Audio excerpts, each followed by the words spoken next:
Every person from the young generation who watched the films of Disney and Pixar already feels and knows the importance of the heart in our life.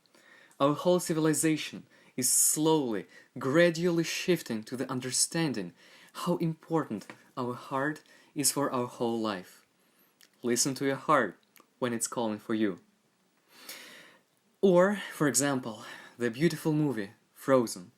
You remember that last episode when Anna talks to that betrayer, that prince who finally turned out evil, and she tells him, the only person whose heart is frozen here is yours. And she's so right. You see, this whole paradigm, the heart, is pretty much like spring for the civilization. Agni Yoga says, heart is the sun of the organism, and everything that lives and thrives, everything that grows and blossoms, takes the energy from the sun, and vice versa. If the sun is dim and it cannot shine brightly as it should, this whole world of nature starts slowly shrinking and dying. And what happens? Just like the culture says, the winter is coming. The winter is coming. And there, well, you can still exist. You can still exist in the frozen world.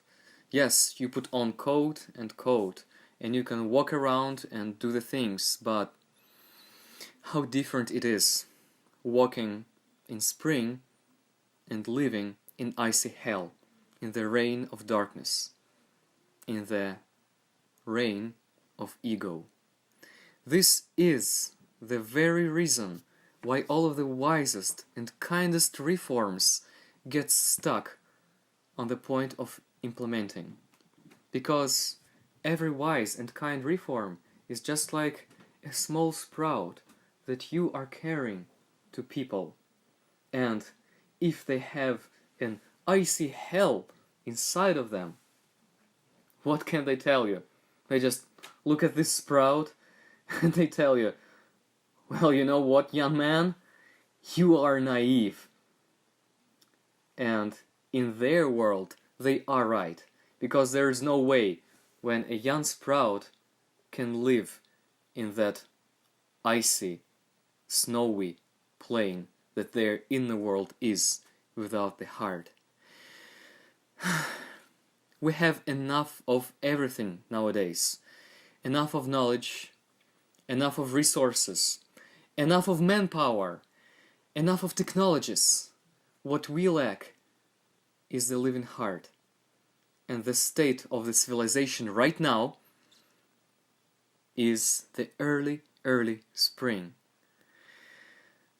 And what we are doing in our school is making the heart come back and illuminate this whole world to make it blossom again.